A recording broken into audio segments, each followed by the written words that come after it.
where would you have a vulnerable conversation? Option 1 or option 2? What about between these spaces? And between these two, make a mental note of your choices, because later in the video, I'm going to share with you what my subscribers picked and how this quiz illustrates the 3 most important features of the spaces for vulnerability. Is it possible to design spaces that make people more likely to have meaningful conversations? This is a question I have been pondering ever since I heard of this 75-year-long Harvard study about happiness. The study that followed 268 students over their entire lives and into old age found that close relationships are crucial for long-term health and happiness. People with stronger social connections showed lower rates of diabetes, arthritis, cognitive decline, and other chronic conditions. There's even a book about this study called The Good Life. If social connections are so important for our physical and mental well-being, then a big part of the design of our homes should be focused on fostering and encouraging meaningful social interactions with the people we care for. In a post-COVID world, where we've been encouraged to isolate ourselves from each other, and in which screens absorb so much of our attention, spaces in which we can connect meaningfully with other people have taken a step back.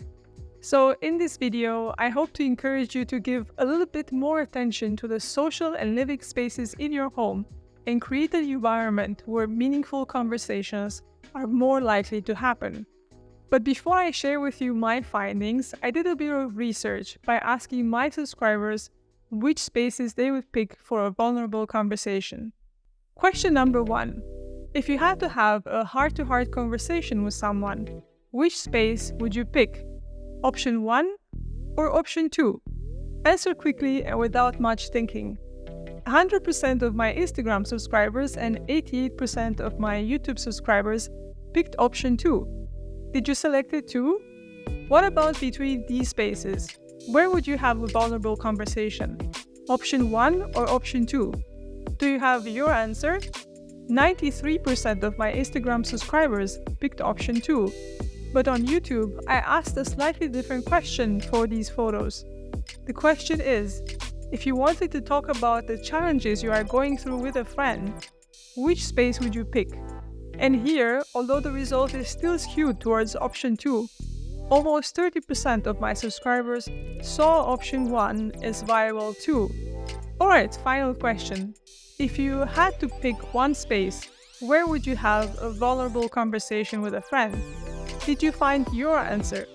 67% of my YouTube subscribers said option 1. But on Instagram, I asked, where would you have a hard conversation? And there we have almost a tie between the two spaces. Have you spotted any meaningful design features of these spaces yet?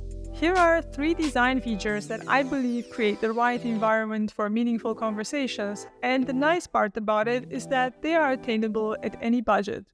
Number 1, small spaces.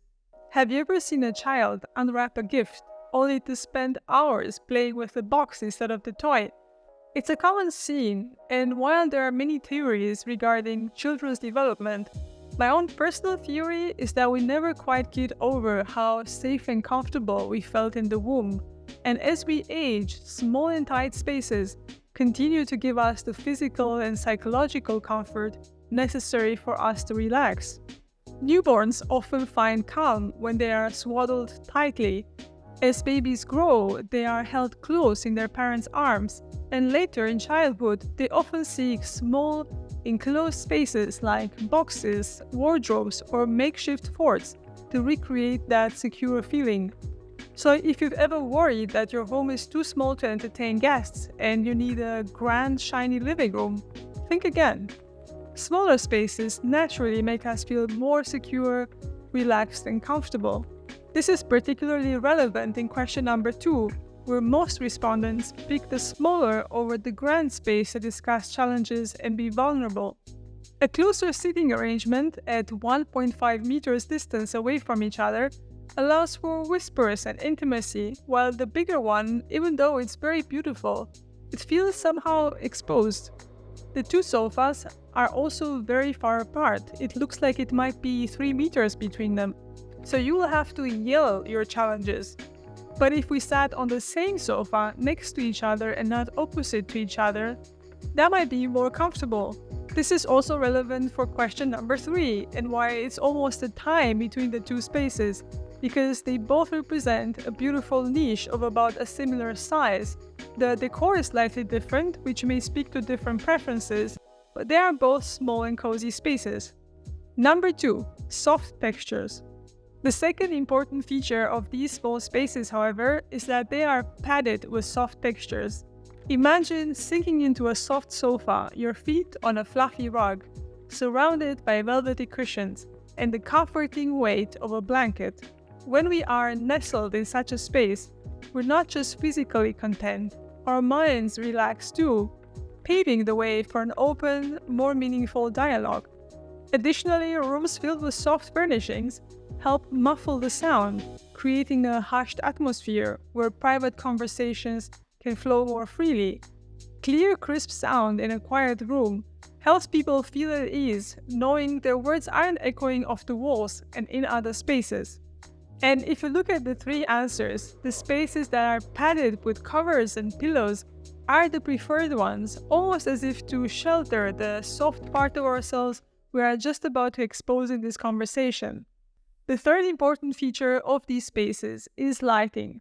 Soft, gentle lighting with a warm glow turns down the mood, making people feel more at ease and helping them to relax.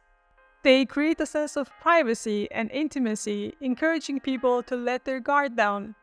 In dimmer light, people often feel a greater sense of freedom, which can lead to more open, heartfelt conversations. This is particularly well seen in restaurants, where guests feel more comfortable indulging in their meals under low light conditions.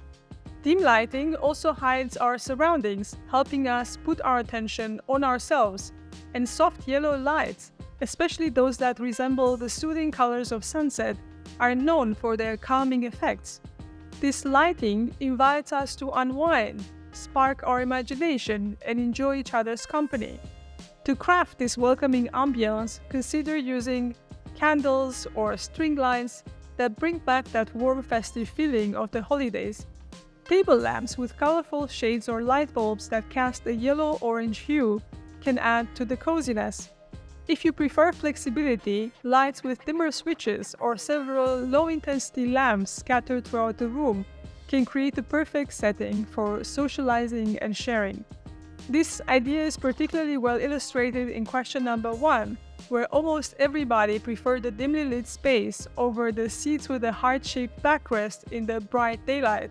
What these 3 ideas tell me is that in order to feel vulnerable and open up about our challenges, we need to feel very relaxed. And the way the environment contributes to this relaxation is by providing a high degree of psychological and physical comfort.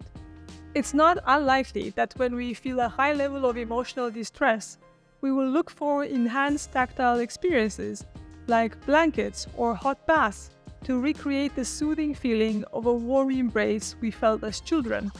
When we create environments that enhance this tactile and sensory comfort, we are much more likely to feel psychological safety, to relax and subsequently open up and engage in vulnerable conversations. Alright, we are at the end, and if you like this video, you'll probably also like my video Home Interior Design for Introverts.